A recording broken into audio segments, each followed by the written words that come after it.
Quando os pais se separam, a justiça decide sobre a guarda dos filhos. Mas e quando se trata de animais de estimação? Para muita gente, eles são como filhos. Nossa convidada para falar sobre esse assunto é a advogada Andriele Camilo. Tudo bem, Andriele? Tudo bem, e você, Elaine? Tudo jóia. Tem mais casos do que a gente imagina, né? Muitos. O judiciário já está se manifestando há alguns anos já sobre isso. Agora, semana passada, nós tivemos uma decisão importante do STJ, que é uma das cortes máximas, né, do nosso país, decidindo pela guarda compartilhada e direitos de visitação. E isso acaba dando mais briga, mais problema, ou normalmente se consegue um bom resultado? Olha, tá tudo muito novo em relação a isso, né? A gente teve uma alteração significativa no modelo de família nos últimos anos. A gente tem casas hoje, no Brasil, IBGE, segundo o IBGE, a gente tem mais casas com animais do que com crianças. Então, isso vai acabando refletindo no dia a dia das pessoas, né? Então, num primeiro momento, o divórcio sempre tem um ressentimento por melhor que ele termine, né, um casamento. E, consequentemente, a briga dos casais pelos animais, pela visitação, pelo direito de ainda ter acesso ao animal é cada vez maior no judiciário. E essa coisa do animal de estimação é crescente não só no Brasil, mas no mundo. Mas aqui no Brasil, principalmente, a gente tem visto que tem até estabelecimentos, que é comum lá fora, mas eles falam, né, amigos dos animais, recebendo os animais. De alguma forma, ele acaba meio que substituindo, por um tempo, pelo menos, os filhos, né? Muitas famílias hoje estão substituindo os filhos pelos animais, né? Mas, assim, isso é um processo social. Nós tivemos, até a década de 70, o casamento era indissolúvel. A partir daí, nós tivemos o desquite, a separação, o divórcio. Hoje já se fala na família anaparental, que é a família sem vínculos, sem vínculos sanguíneos ou jurídicos, só com base na afetividade. Então, esse novo modelo de família, ele recebe esses animais e muitas vezes acaba por substituir o filho, um companheiro e assim por diante. Só para matar a nossa curiosidade, como é que funciona essa guarda compartilhada? Assim, dá um exemplo para a gente. Hoje, como a gente não tem uma legislação que discipline a situação dos animais nesse caso, os juízes têm aplicado de modo analógico que se parte para os filhos, né, para as crianças mesmo. Então, direito de visitação, as decisões que a gente observa têm horário limitado para pegar, para devolver, divisão das despesas com os animais. Então, tá muito semelhante à situação das crianças. Só que o que é interessante é que quando a gente promove um processo judicial para resolver o problema de uma criança, o juiz ele se volta para o melhor interesse da criança, né?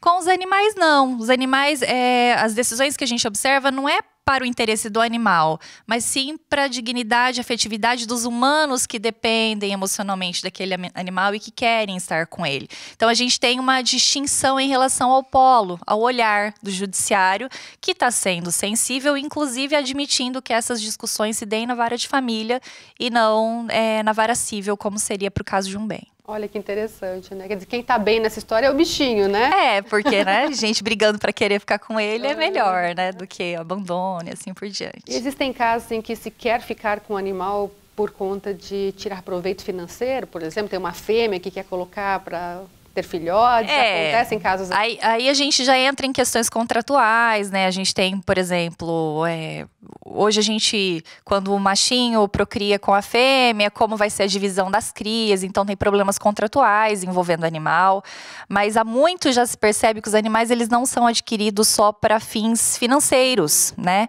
E essa afetividade está cada vez mais presente, e por aí a briga. O nosso Código Civil, que é um documento recente de 2002, ele ainda traz animais como bens. Mas hoje as pessoas já não veem mais animais como bens. Família, se fosse bem, a gente vendia e dividia o dinheiro, né? E os problemas decorrem exatamente disso, dessa condição de afeto que se estabelece com eles. E tem, assim, não um dado específico, claro, que você possa nos passar, mas alguma coisa assim, sei lá, num mês tem, sei lá, 10, 12, 20 casos, claro, deve variar muito, mas é bastante perto de outros. Eu acho assim, que em relação ao número de guarda de crianças é quase irrisório, né? Mas o que a gente nota é que cada vez mais aparece. Então agora a gente fala mais disso, mas já faz 3, 4 anos que as pessoas estão provocando o poder judiciário. Então, cada notícia que aparece, a gente percebe interpretações diferentes. O STJ, em alguns momentos, antes dessa decisão, declaração importante que ele deu recentemente, ele já achou que o judiciário não tinha que se manifestar sobre isso, que era uma questão frívola, né, de menor importância. Agora ele já disse que não, que isso afeta a dignidade das pessoas envolvidas. Então a gente está tendo uma mudança de pensamento sobre a questão animal mesmo. Mas é tudo muito novo, né?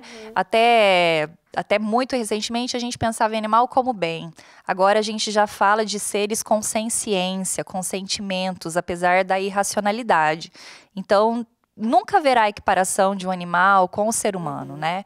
O bem jurídico tutelado é muito diferente, mas eles não são puramente bens como a gente pensava até pouco tempo atrás. Exatamente. Vai ter um congresso, né, sobre o direito dos animais? Sim, eu e o professor Wesley Macedo, a gente organiza já há 3 anos aqui em Maringá, o Congresso Regional de Direitos dos Animais. Esse ano vai ser a 3ª edição, do dia 7 ao dia 10 de agosto. As inscrições podem ser feitas pelo nosso site, que é www.congressoanimais.com.br, e maiores informações sobre a programação está disponível lá. E pode participar qualquer pessoa ou só pessoas da área de direito? Não, qualquer pessoa. Inclusive, nos anos anteriores, nós recebemos alunos de veterinária, de biologia, ciências biológicas, porque é um tema que todo mundo tem interesse, né? Então, todos que quiserem participar, é livre. E é muito importante também de ser debatido, né? Porque tem a ver com políticas públicas, com pesquisas científicas envolvendo animais, né? Muitos falam da libertação animal, que o animal não pode ser utilizado para pesquisa, mas até onde é o limite disso, né? Será que dá para substituir todas as pesquisas? Tem a questão da guarda, um palestrante, inclusive, vai falar sobre isso. Então, a gente tenta deixar os temas bem empolgantes, né? Para criar mais dúvidas e debates do que propriamente gerar respostas. Bom, para a gente encerrar, do que se tem hoje de leis, do que vem por aí, você acha que tem muito para mudar ainda? Eu acho que sim, eu acho que tem bastante coisa por vir, porque nós temos projetos tramitando no Congresso Nacional, mas leis sobre o assunto, sobre a guarda, visitação a gente não tem. Nós estamos tendo uma aplicação analógica em relação ao que já existe. Mas eu acho que o pessoal pode aguardar que em breve vem legislação específica sobre o tema. Novidades por aí. Novidades por aí. É importante que os bichinhos sejam bem tratados, né? Independente de quem se separou e se gostam ou não, né? Então tá, joia. Muito obrigada pela a você. Participação, viu?